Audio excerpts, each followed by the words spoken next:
no career will give women as much joy and fulfillment as raising children. One of the best feelings ever is knowing that I had a long day, and the one thing that self-soothes me is telling myself, thank goodness I don't have children. I've escaped 80% of life's problems by not having children. I love my kids, but I absolutely do not enjoy motherhood. For the most part, motherhood is deeply unsatisfying. I just saw a TikTok that's related to, let's say, co-parenting, and I went to the comment section, and the top liked comment made it just all make sense for me. And I'm actually kind of mad I didn't realize this myself sooner, but in the comments it said, they treat fatherhood like it's a privilege and motherhood like it's a punishment. Whew. Whew. And as a woman who does not want kids, I don't think it's a stretch to say that in 2025, there's a growing number of young women who simply don't see any merit or virtue in motherhood. If you pay attention to social media, there's almost an air of pregnancy and motherhood is going to rob you not only of happiness, but of all of the possible experiences you could have if you're simply living your life for yourself. And of course, the opposite of motherhood is fatherhood, which is painted in the light of you have 3 minutes of excitement and then you get to kick back and relax. But you can see from this particular post on social media, fatherhood is not all it's cooked up to be these days. She took the kids, took the house, took my money, took the boat. How do I still owe $2,200 a month in child support? What's interesting about this particular post is not necessarily the comments that you would have expected from many of the young women who parrot the virtues of being single women who are never going to have children, but it's the opposite. A growing voice of people saying the other side of it. You know, the real reason why a lot of men be on this passport bro facade, this passport bro energy, is because a lot of you're a failure. You're a failure. You failed in your homeland, and you know you don't have it in you to do right by a woman over here in the States. So you run overseas to fulfill your I'm gonna say something very controversial, but motherhood is a scam.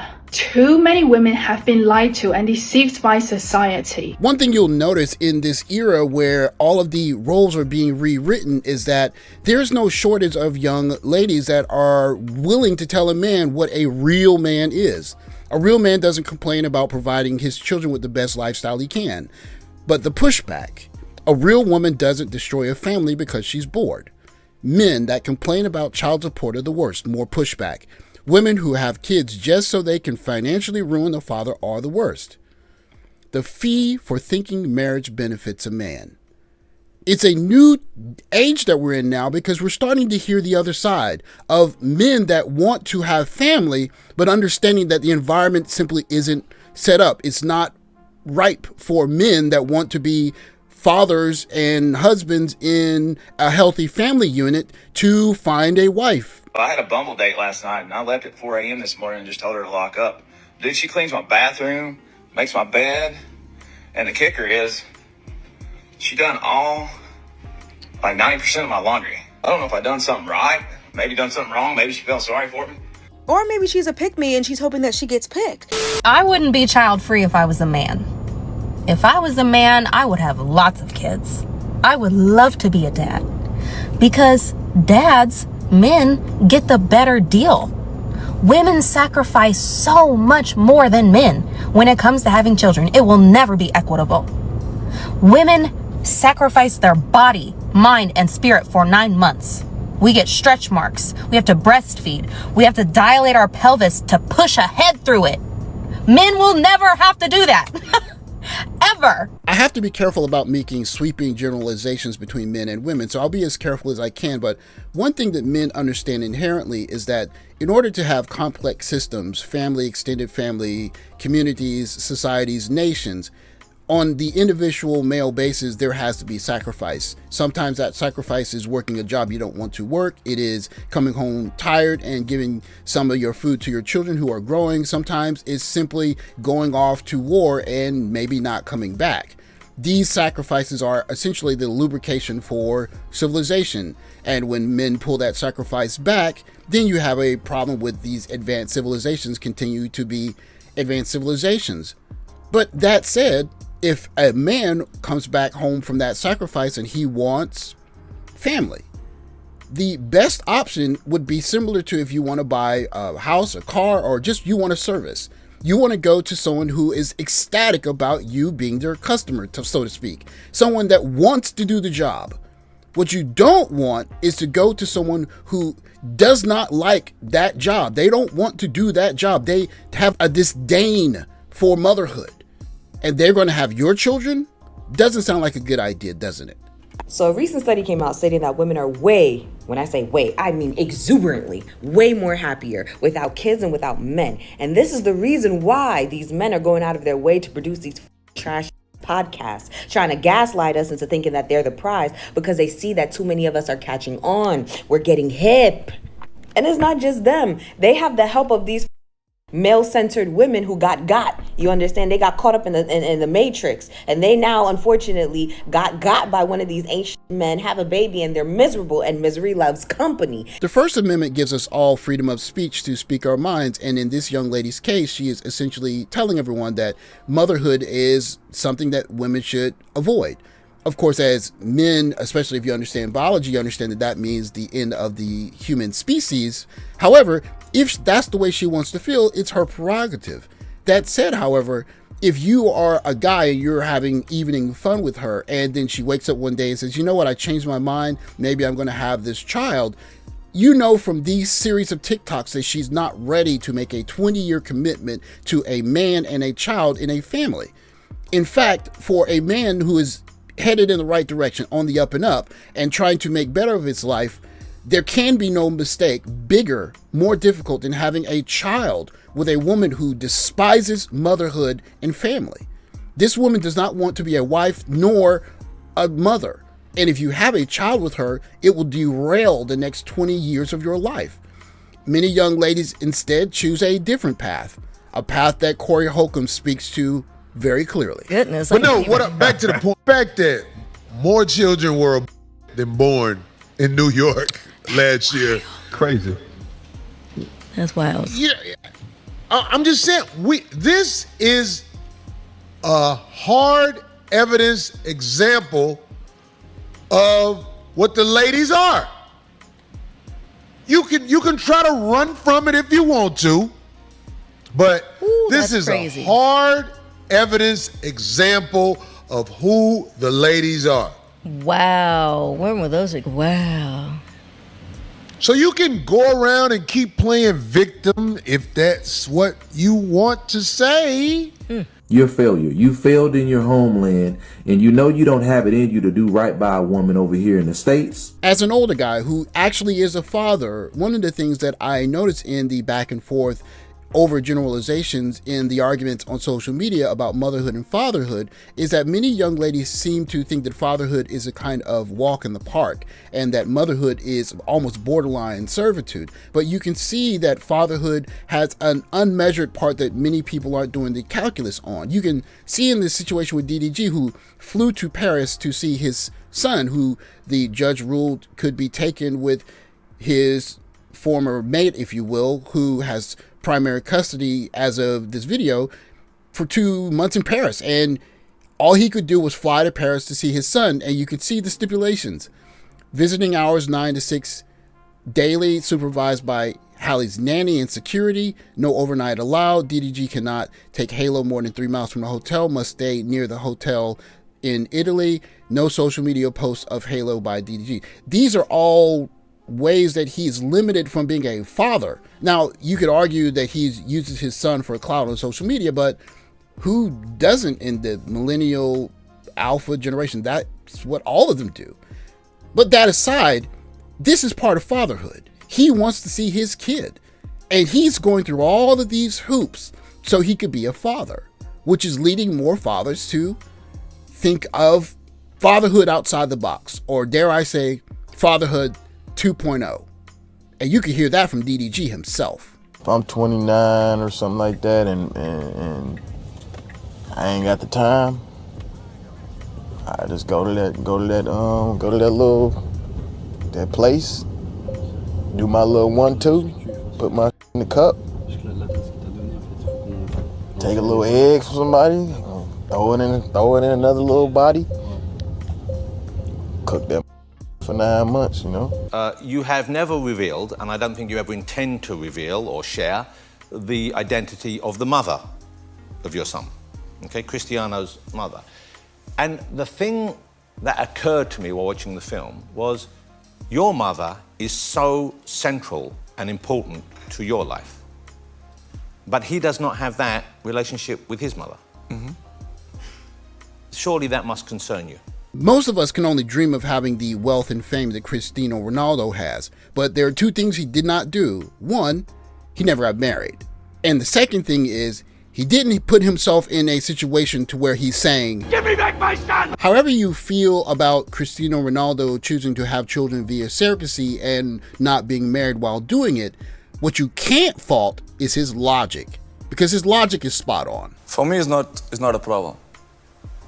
How you see in the world, many kids don't have mom, don't have dads, or dads die, or moms die, and they beat him up. Cristiano have a dad, unbelievable dad. I have grandfather, grandmother, have support of my family. Yeah. Great. Of course, it will be like, why it don't happen? Listen, some points in the life, it's private. And people have to respect the privacy of the people, you know? When Cristiano gonna grow up, I'm always gonna say the truth to him because he deserves, because it's my son. But I'm not gonna say because people want me to say. Yeah. You don't owe the world an explanation, but you obviously feel that you would owe him the truth and be happy to. What age do you think, I mean, presumably he asks already, but when will you share with him? I'm not worried about that. He gonna understand his daddy. Yeah. He gonna understand. I'm sure 100%. 100%. He gonna understand me. I'm gonna say the time when I feel that is the right time. Of course you know it's best for a child to be raised in a two-parent household where the mom and dad love each other and everything's picture perfect, like The Cosby Show. But what happens in an environment where more and more young ladies are vocal about a disdain for motherhood and a desire to live for themselves? Well, instead of what is the status quo of many people saying that the woman is the oppressed one and that the father left her to be a single mother by herself, what happens if men get custody of the children? This article from Medium says simply what we already know. Single father households do vastly better than single mother households. We don't have to be rocket scientists to understand that fatherless homes have contributed to many of society's recent growing ills, from homeless and runaway children to disorders in school to what those children turn out to be when they grow up, to dropping out of high school, kids that were in juvenile facilities. All of these correlate higher with kids growing up with their mothers as opposed to growing up with their fathers. The Medium article goes on to explain why there's such a wide disparity in women getting primary custody over men. The best parent does not always get custody, especially if he is male. When it comes to who would be the better custodian in the case of a breakup, on average, the mother will more often be the smarter option. She just will, sorry guys, but by nowhere near as wide a margin as people think. That means that there should be a lot more, and I mean a lot more, single father households. But there isn't, and this is because, for right or wrong, the mother typically is favored by judges to be the primary carer in a split. This is one of the leading reasons why so many fathers end up going missing. The judge has given the mother primary care, and this leads the father to eventually just slowly disappear for one reason or another.